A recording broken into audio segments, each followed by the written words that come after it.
Okay, let us start. I am taking up all the 4 questions which are discussed in the tutorial, which are given in the tutorial sheet. So I think uh, have you gone through the tutorial sheet once, or have you already solved the tutorial sheet? Yes, sir. Yes, sir, we saw. You have already solved the sheet. Yes, Yes, sir. sir. Yes, sir. No, sir. So we did it ourselves. Actually, our last tutorial class was cancelled. Yeah, some of you have solved and some of you have not looked into it. So what I'll do is I'll quickly go through these questions one by one, and if you have any doubts, you can ask me, right? The purpose here is to develop a methodology to solve these kinds of questions, right? A common methodology for all kinds of questions. ठीक है, तो जिन्होंने solve कर भी लिया है, still they can focus on how to proceed to solve these questions. तो देखो, हमारा पहला स्टेप जो है यहाँ पर we are being asked to calculate voltages and currents in any of the branches. So हमारा पहला स्टेप है कि watch out for any current sources in the circuit. So for example, here in this circuit of figure 1, we don't have any current source, right? So it means that none of the currents are known now. अब हमें सारे currents जो है वो in terms of variables लेने पड़ेंगे. तो अब मैं रैंडमली जो है वो एज्यूम कर रहा हूँ करंट्स को. तो ये वाला करंट सी, जब हम करंट्स को एज्यूम करें तो डोंट बॉदर अबाउट कि कौन सा वोल्टेज सोर्स बड़ा है, करंट की डायरेक्शन क्या होनी चाहिए, हमें ऐसे कोई चिंता करने की जरूरत नहीं है, ठीक है. Without bothering about that you should assume the currents. तो मैं यहाँ पर एज्यूम कर रहा हूँ कि मैं यहाँ से चालू कर लेता हूँ. मैं एज्यूम कर रहा हूँ कि ये करंट है ऐसा x, right. This same current will flow here in 8 ohms also. This current will flow in 4 ohms also. Till this junction C ये जो करंट होगा ये x होगा. अब इसके बाद ये डिवाइड हो सकता है, राइट. ये दूसरा जो करंट है ये मैंने अपवर्ड्स मान लिया. I am calling it y. So this current is y. तो जंक्शन C पर अब मेरे पास 3 ब्रांचेस हैं. x करंट इनकमिंग है, y इनकमिंग है. टोटल करंट हो गया x plus y. That current should be outgoing. So this is x plus y. So till this junction B, the current is x plus y. ये वाला जो branch है 4 ohms वाली, इसमें मैं करंट एज्यूम कर ले रहा हूं Z. सो इस जंक्शन B पर जब हम देखेंगे, incoming current from the right is x plus y, incoming current from down is Z. So total current is x plus y plus Z. That total current should come out of this junction B. So this current is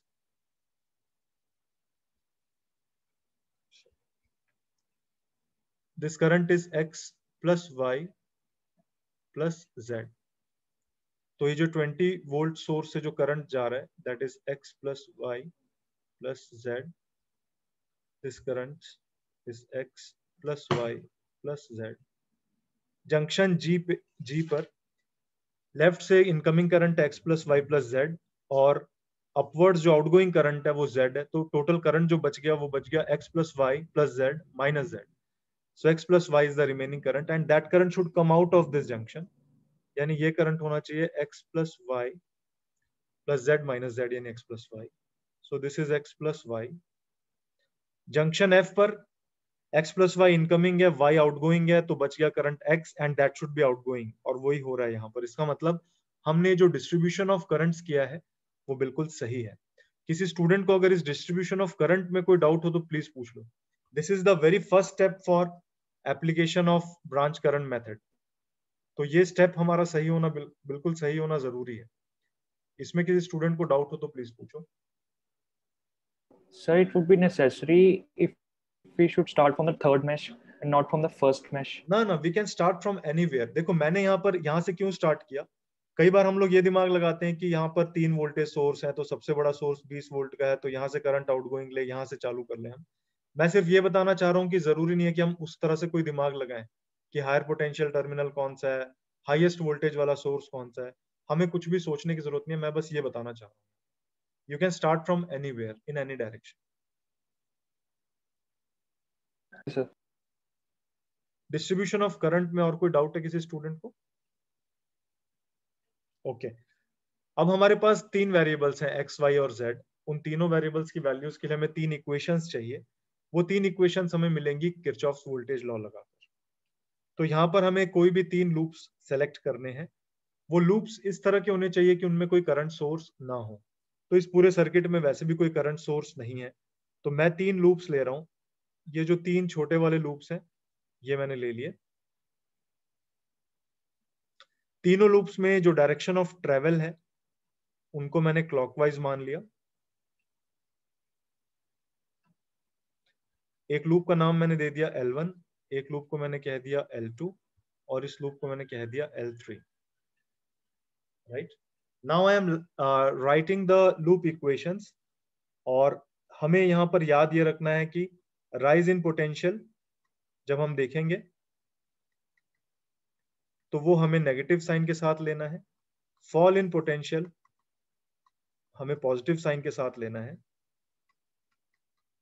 right, resistance के case में हम ये follow कर रहे हैं कि ये resistance है R और ये करंट फ्लो हो रहा है I। अगर ये लूप की डायरेक्शन है यानी मैं लेफ्ट से राइट जा रहा हूं, करंट मेरे साथ साथ चल रहा है, तो मैं क्या करूंगा, प्लस साइन के साथ IR लिखूंगा। और अगर केस ऐसा है, ये करंट है और ये R है, लेकिन मैं इस तरह से चलता हुआ आ रहा हूं,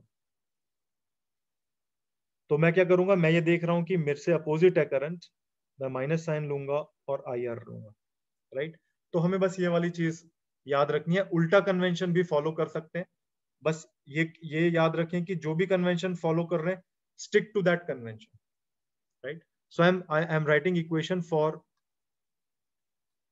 loop 1। I am starting from this node A। मैं इक्वेशन लिख रहा हूं, आप लोग देखते चलें, किसी को कोई डाउट हो तो प्लीज पूछें। तो 2 ओम का जो करंट है वो मेरे से अपोजिट है, इसलिए माइनस साइन, और रेसिस्टेंस की वैल्यू 2, करंट की value x plus Y plus Z.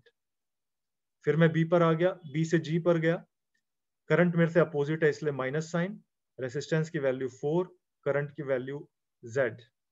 फिर मैं G पर आ गया, G से लेफ्ट पर लेफ्ट वर्ड्स गया, कुछ भी नहीं था। फिर बॉटम टू टॉप वापस A पर पहुंचा, रास्ते में वोल्टेज सोर्स है, करंट मेरे से अपोजिट है but it does not matter क्योंकि वोल्टेज सोर्स है। तो हमने ये देखा कि हम लोअर पोटेंशियल से हायर पोटेंशियल टर्मिनल की तरफ मूव कर रहे हैं। There is a rise in potential, rise in potential है इसीलिए माइनस साइन, पोटेंशियल डिफरेंस की वैल्यू है 20। हमने A पॉइंट से चलना स्टार्ट किया था, हम वापस A तक आ गए हैं, तो sum of this potential differences should be equal to 0। इस इक्वेशन में किसी स्टूडेंट को कोई डाउट हो तो प्लीज पूछें।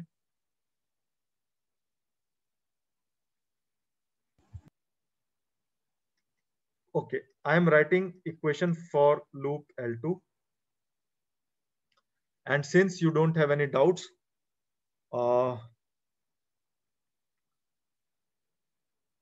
I will ask you to write the equations. Maukhik, are you there? Yes, sir. मौखिक चलिए बताइए, लूप 2 के लिए इक्वेशन बताइए। Start from point B and move clockwise. Move clockwise. Okay, sir. We have 4 ohm resistor. Current is going away. We are going. So there will be a drop in going. So minus 4 multiplied by x plus y. Now coming to 2 ohm, we have opposite minus 2 ohm multiplied by y.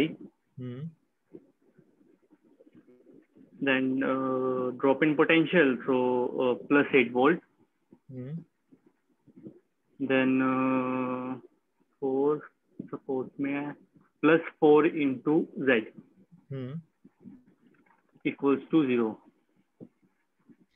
Okay, so is this equation correct? किसी को कोई doubt है इस equation में? No, sir, it's correct. No, sir. Correct. Okay, Yes. correct कह रहे हैं सब। Riya Gupta, are you there?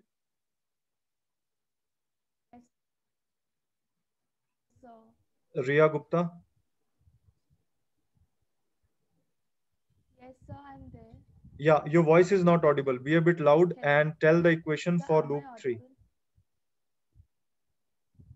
sir, minus 4x. Minus 4x. Be a bit loud. Minus 8x.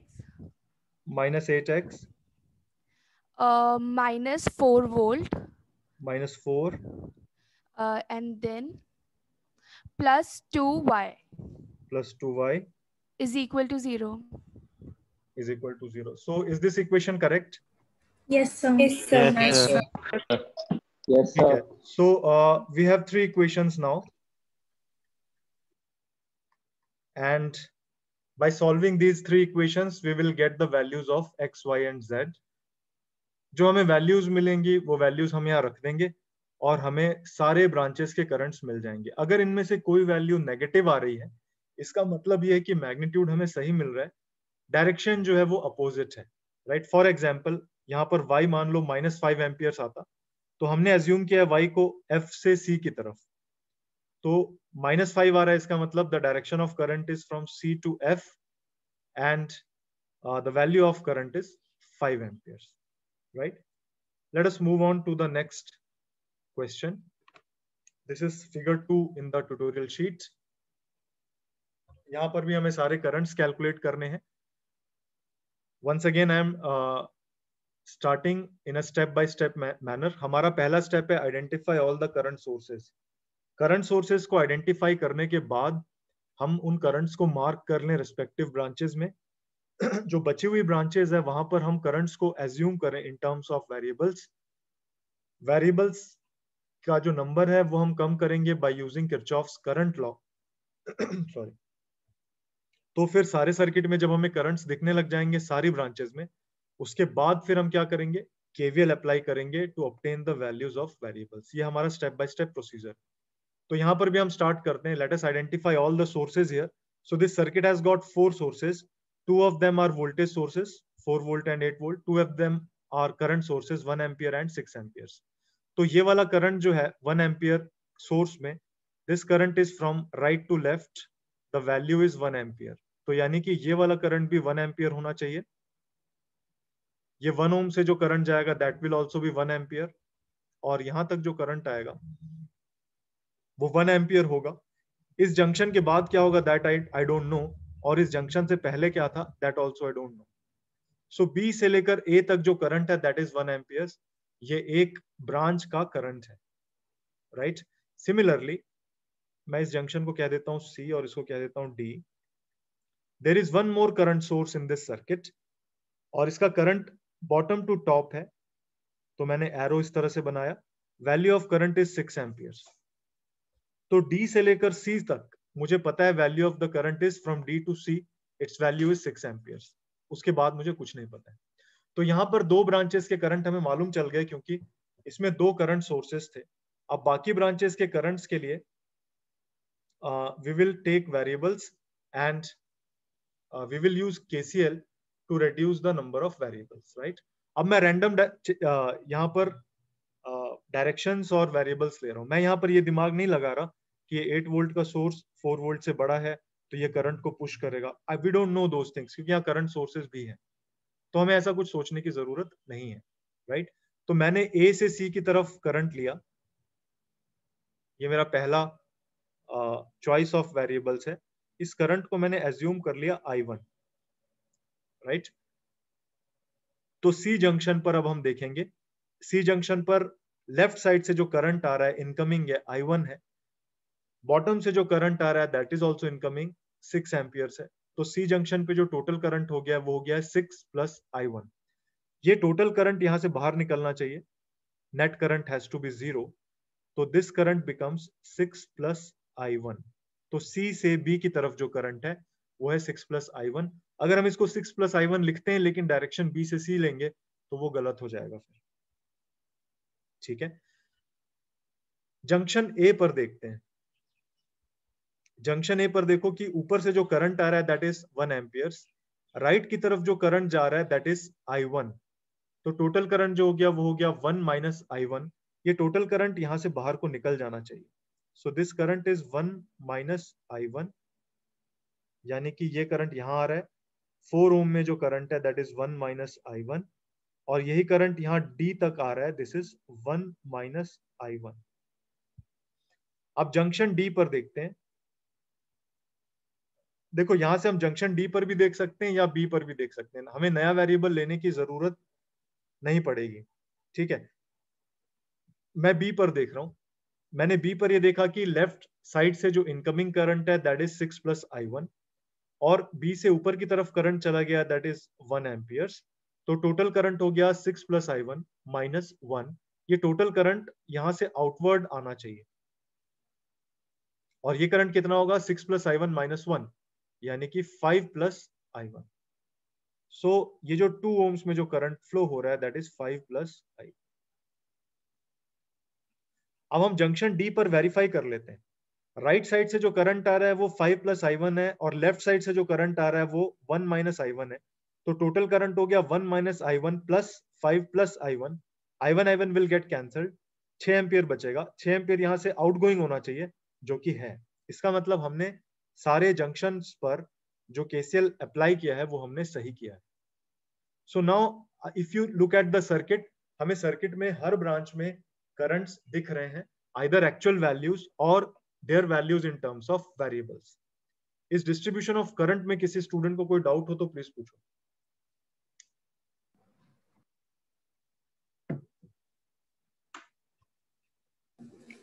Excuse me, sir.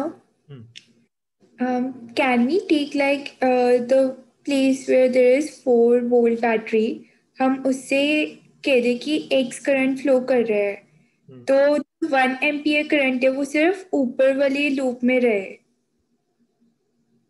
और we have to distribute the 1 ampere current also at junction A. हाँ, essentially देखो हम वही कर रहे हैं। 1 एम्पियर जो है वो ए तक आ रहा है।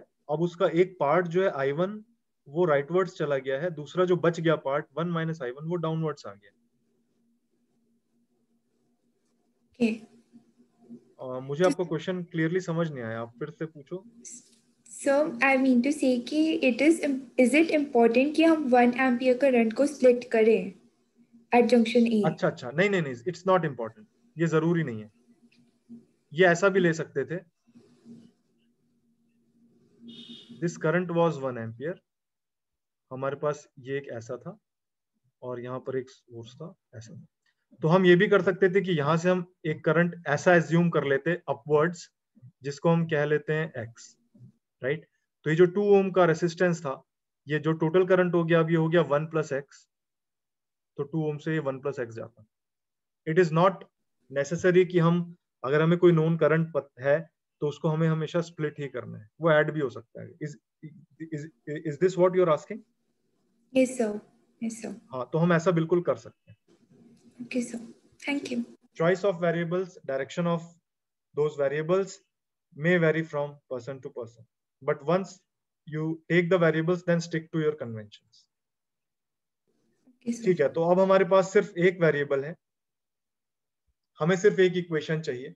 आज सुबह क्लास में एक स्टूडेंट ने पूछा था कि सर अगर हर ब्रांच में करंट सोर्स हो, यानी हमें एक भी लूप ऐसा ना मिले जहां पर हम केवीएल लिख सकें, तब हम क्या करेंगे?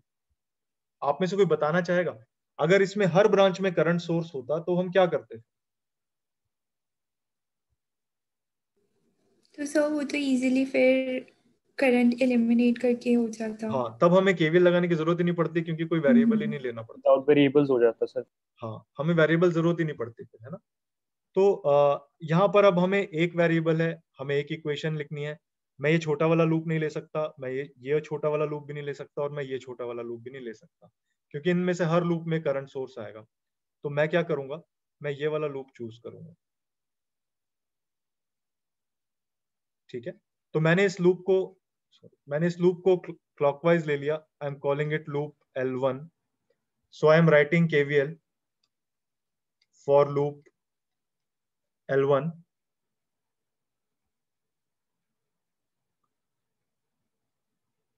Raghav Agarwal, are you there? Yes, sir. बताइए Raghav, what will be the equation for loop L1? Start from point A and move clockwise. So -2 I1. आप क्या कन्वेंशन ले रहे हो? राइज इन पोटेंशियल को पॉजिटिव ले रहे हो, आप उल्टा कन्वेंशन ले रहे हो? उल्टा, अच्छा ठीक है, सो दूसरा ले लेता हूँ, +2i1, फिर +2 into 6 + i1, यस, फिर -8 into 5 + i1, फिर +2 into 5 + i1,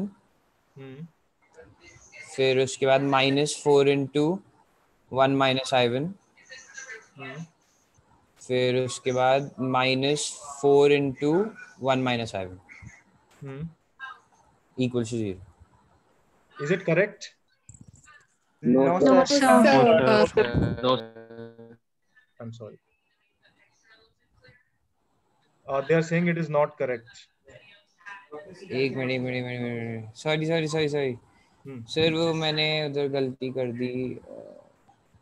सर वो 5 + i1 नहीं होगा उधर 8 के साथ, Right. एंड इधर भी नहीं होगा। -4 into 1 - i1 में 1 - i1 नहीं होगा। Right. है ना, क्योंकि ये वोल्टेज लॉ है, we are already taking the voltages, right? जी। So now it is correct. So now if you solve this equation, you will get the value of I1, and accordingly you will know all the currents in the circuit. Right? इसमें कोई doubt किसी student को तो please पूछें।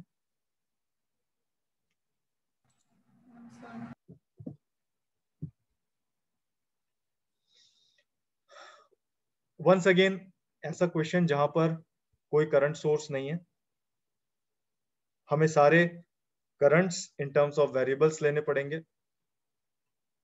Once again मैं इसमें currents assume कर रहा हूं और उनको डिवाइड कर रहा हूं। ठीक है, तो आई am starting from this point, I am calling this current x। तो ये पूरा करंट x होगा, c से लेकर, c से चालू हुआ था और a तक x है। मुझे क्यों पता है? क्योंकि c से a के बीच में देयर इज नो जंक्शन, तो ये करंट डिवाइड हो ही नहीं रहा है। So this whole of branch carries a current x। फिर मैंने इस करंट को डाउनवर्ड्स ले लिया y, तो ये करंट यहां भी y होना चाहिए। d से लेकर a तक ये करंट y ही रहेगा, because there is no junction in between from d to a। तो जंक्शन a पर y is incoming, x is also incoming, total current is x plus y. That current should leave the junction, so this current will be x plus y. So till this junction B, the current will be x plus y. अब B पर again there are two branches, और हमें एक और variable assume करना पड़ेगा। तो मैंने ये करंट एज्यूम कर लिया Z from D to B, right? So this current is Z. B junction पर हम देखें Z is incoming, x plus y is also incoming, total current is x plus y plus Z, and that total current should leave the junction. So this current is x plus y plus Z. Junction C पर आ जाएं, x plus y plus Z is incoming, x is outgoing, so total current is x plus y plus Z minus x, यानी y plus Z बचा। वो y plus Z इससे outgoing होना चाहिए, so this current is y plus Z. This current is y plus Z till here. Junction D पर verify कर लें, right side से जो करंट इनकमिंग है वो y प्लस जेड है, डाउनवर्ड्स जो करंट जा रहा है वो z है, तो total current is y plus Z minus Z. ये बचा हुआ current y should come out of this junction, और ऐसा हो रहा है। इसका मतलब हमने जो डिस्ट्रीब्यूशन ऑफ करंट्स किया है वो सही किया है। So now if you look at the circuit, तो हमें हर ब्रांच का करंट मालूम है इन टर्म्स ऑफ वेरिएबल्स। इसमें किसी स्टूडेंट को कोई डाउट हो तो प्लीज पूछें। Sir, if we consider like ABC एक ही पॉइंट मान लिया हम इन तीनों को, तो इसको हम क्रिएट नहीं कर सकते because ABC will have the same potential. हाँ, ABC को हम एक जंक्शन मान के हम उसका सर्किट, लेकिन हमें दोबारा से बना के फिर करना पड़ेगा। मैं वैसा करके उसमें आपको like दो वेरिएबल्स के साथ ही हो जाएगा, so that's why मैंने वैसे ही किया था। दो वेरिएबल्स के साथ फिर भी नहीं होगा, मतलब जिंदगी इतनी आसान होती तो बात ही क्या थी। मैं आपको करके बताता हूँ। सी शी इज सेइंग कि हमें सर्किट को ऐसे बनाना था, ए बी और सी। ए और B के बीच में कोई एलिमेंट नहीं है, B और C के बीच में कोई एलिमेंट नहीं है, इसका मतलब एसेंशियली वो एक ही जंक्शन है एक्चुअली, राइट। अब ये वाला सर्किट ऐसा है, यहां मैं वैल्यूज नहीं लिख रहा हूं टू सेव टाइम। अब ठीक है circuit. Now her point is that कि अब इस सर्किट को हम कम नंबर ऑफ वेरिएबल्स के साथ सॉल्व कर सकते हैं। Is it correct?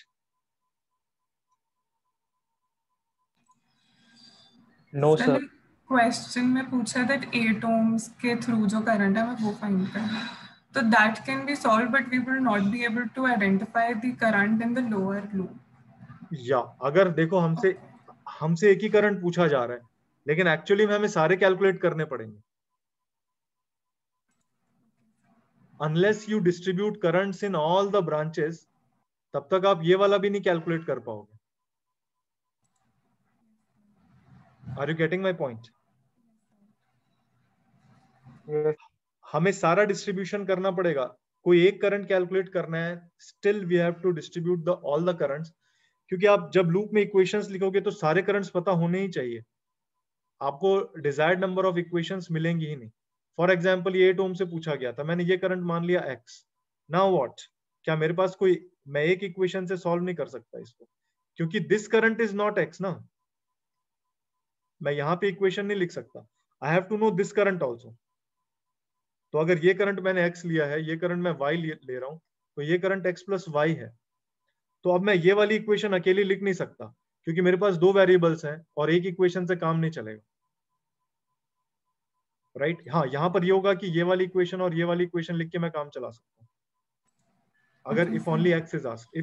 If they have asked all the currents, then I have to solve all the equation. सारे वेरिएबल्स हमें लेने पड़ेंगे। Is it okay? तो फिर से हम यहाँ पर क्या करेंगे, we will write KVL and we will have three equations, we have three variables, and we can calculate all the three variables. इसका जो लास्ट क्वेश्चन है वो देखते हैं।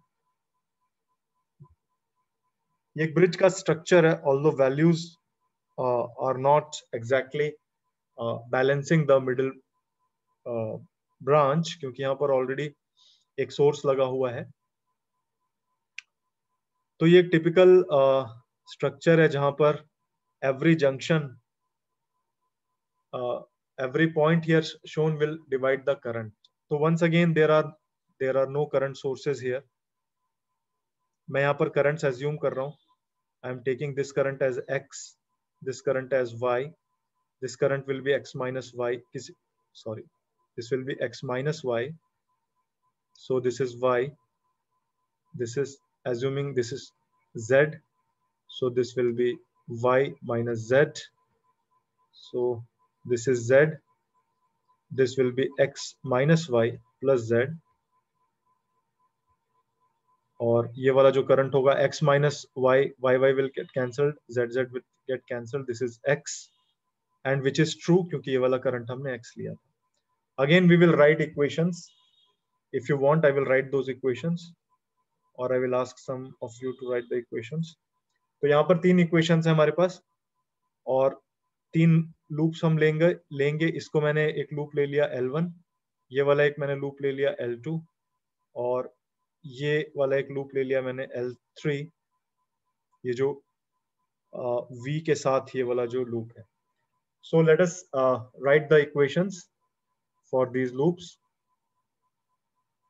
सहज, are you there? Sir. हाँ जी, बताइए। Equation for loop L1। Sir, 2y plus या minus? plus plus 2y minus 2 minus 2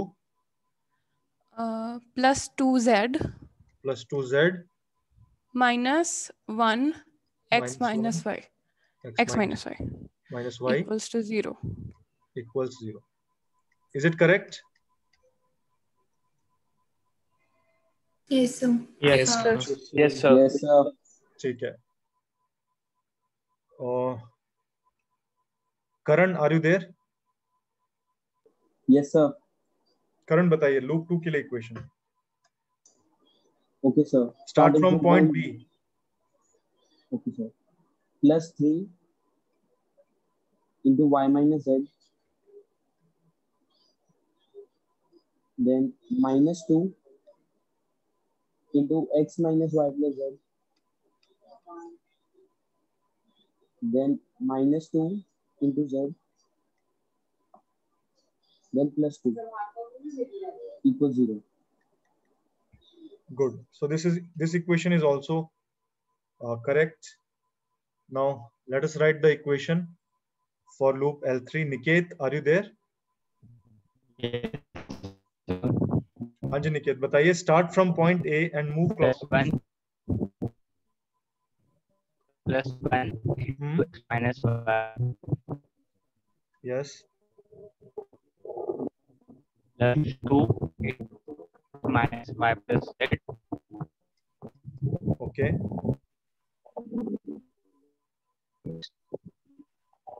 Minus 4. Your voice is cracking. Plus 4x. Plus 4x. Minus 4. Minus 4. Equals 0. So this equation is also correct. We'll solve these three equations and we can obtain the value of x, y and z. Right? तो आप लोग बताएं इसमें आप लोगों को कोई doubt है क्या? This method is called branch current method. सबसे पहले हम करंट सोर्सेज देखेंगे, उनके करंट्स हम लिखेंगे, उसके बाद वेरिएबल्स लेंगे, वेरिएबल्स को मिनिमाइज करेंगे बाय यूजिंग केसीएल. जब सारी ब्रांचेस में करंट्स डिस्ट्रीब्यूट हो जाएंगे तब हम जितने नंबर ऑफ वेरिएबल्स हैं उतने लूप्स चूज करके उनके लिए केवीएल लिखेंगे. बस हमें यह ध्यान रखना है कि लूप्स हमें वही चुनने हैं जिसमें कोई करंट सोर्स ना हो. राइट? किसी को कोई डाउट हो तो प्लीज पूछो.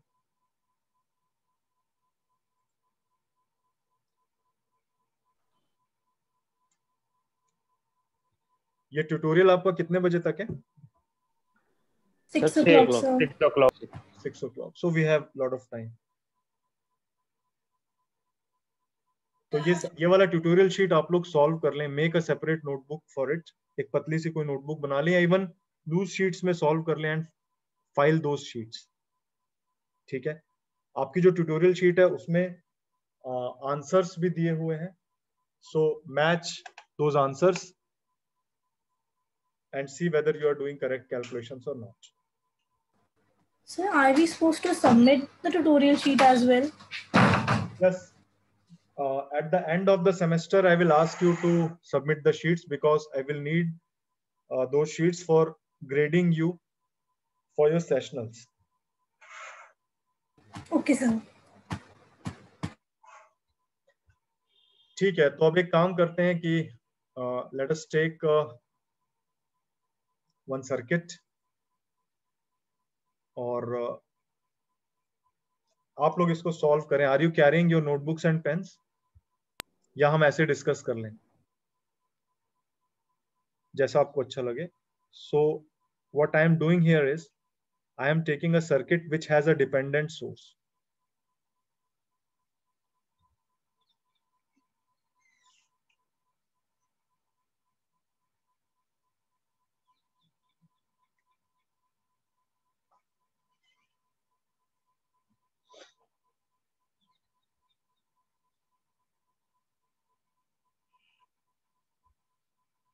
So I have a circuit like this. Let us say this is a current source which is dependent on some voltage Vx. That voltage is, let us say this voltage. मैं इनको कोई random values दे रहा हूँ. 10 volts, 3 amperes, 2 ohms, 3 ohms, 4 ohms, and 5 ohms. Let us say in this circuit we are required to calculate the current through 4 ohm branch. ठीक है? तो अभी तक जो सारे क्वेश्चंस हमने सॉल्व किए थे वो सबको समझ में आ गए, right? Yes. Yes, sir. Great. Exam में वैसे क्वेश्चन नहीं आएंगे, ठीक है ना। एग्जाम में ऐसे क्वेश्चंस आएंगे जिनमें डिपेंडेंट सोर्सेज होंगे, वो हम सिर्फ कॉन्सेप्ट क्लियर करने के लिए हम कर रहे थे। ऑफ कोर्स बाकी जो दूसरे टॉपिक्स हैं उसमें उसी तरह के क्वेश्चंस आएंगे, they do not require a dependent source. लेकिन अगर इतना आसान क्वेश्चन है जहां पर हमें सिर्फ ब्रांच करंट मेथड यूज करना है, तो हम कोशिश करेंगे कि क्वेश्चन इस नेचर का हो, ठीक है। तो यहां पर जो स्टेप्स होंगे they will not change, steps will remain the same. Vishal, हमारा पहला स्टेप क्या होगा? सर आइडेंटिफाई करेंगे करंट की डायरेक्शन। हम सबसे पहले आइडेंटिफाई करेंगे करंट सोर्सेज, राइट? यस तो सर। विशाल बताइए कि कितने करंट सोर्सेज हैं इस सर्किट में? सर एक है। एक है। करंट सोर्स कैसे आइडेंटिफाई होता है? करंट सोर्स टू है सर, टू। हाँ, करंट सोर्सेज दो हैं। करंट सोर्सेज कैसे आइडेंटिफाई होते हैं? एरो सर से एरो से। एरो वाले सोर्सेज दो हैं। वो अलग बात है कि ये वाला सोर्स जो है ये डिपेंडेंट सोर्स है और ये Vx पर डिपेंडेंट है। तो जस्ट बिकॉज V आ रहा है दैट डज नॉट मीन कि ये करंट नहीं है, इट इज अ करंट। तो यहाँ पर दो करंट सोर्सेज है, यानी मुझे ये वाला करंट मालूम है, this is 3 amperes left to right, right. और मुझे ये वाला करंट भी पता है यहां तक, इस जंक्शन तक। इस करंट की वैल्यू कितनी है? 2Vx है। ऑल्दो यहाँ पर V आ रहा है, लेकिन ये 2 टाइम्स Vx जो है it is a current, it is not a voltage.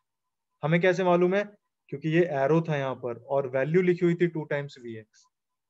तो this circuit has got 2 current sources, one current is 3 amperes, one current is 2 times Vx, ठीक है।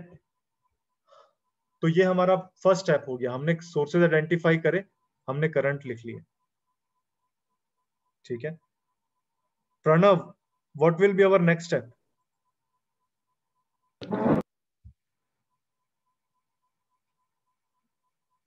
Vx current to move to 3 ohm, 2Vx minus y, you can say. Yeah, so our next step will be to assume other currents in terms of variables, और हम उसके बाद उनको minimise करेंगे, ठीक है। तो मैंने यहाँ पर एज्यूम कर लिया कि 3 ओम से जो करंट फ्लो है वो y है और उसकी डायरेक्शन लेफ्ट से राइट की तरफ है और यहाँ पर वो ऊपर से नीचे की तरफ है, दिस करंट इज y। तो अब इस जंक्शन A पर देखते हैं, 2Vx is incoming, y is outgoing, so total current is 2Vx minus y. This current will be 2Vx minus y, right? इस जंक्शन B पर आते हैं, एक तरफ से करंट y आ रहा है और एक तरफ से 3 आ रहा है, total current is y plus 3। तो ये करंट हो गया y plus 3। यहाँ पर 2Vx minus y आ रहा है, y plus 3 आ रहा है, y will get cancelled, it will be 2Vx plus 3। ये मैं जल्दी जल्दी कर रहा हूँ, किसी को डाउट हो तो पूछना। This is 2Vx plus 3। तो एक तरफ से 3 निकल चुका है, 2Vx बचेगा, दैट शुड बी आउटगोइंग, और वो वैसा ही है। इसका मतलब हमारा डिस्ट्रीब्यूशन ऑफ करंट्स जो है वो बिल्कुल सही है। यहाँ पर इस डिस्ट्रीब्यूशन ऑफ करंट में किसी स्टूडेंट को कोई डाउट हो तो प्लीज पूछो। No sir. Okay. No. Now how many variables do we have? 2 variables. हमारे पास यहाँ 2 वेरिएबल्स हैं, एक तो Vx है और एक y है। तो हमें 2 इक्वेशंस चाहिए होंगी, राइट? अब देखो यहाँ पर क्या हमें ऐसे 2 लूप्स मिल रहे हैं जिनमें करंट सोर्स ना हो? No, sir. नहीं, है ना। देखो हम ये वाला लूप अगर लेते हैं तो इसमें करंट सोर्स आ जाएगा, we can not take this loop. ये वाला लूप लेंगे, this is a good loop, इसमें हमारा काम हो जाएगा। ये वाला लूप में हम लेंगे तो 3 एम्पियर का सोर्स आएगा, again I can not take.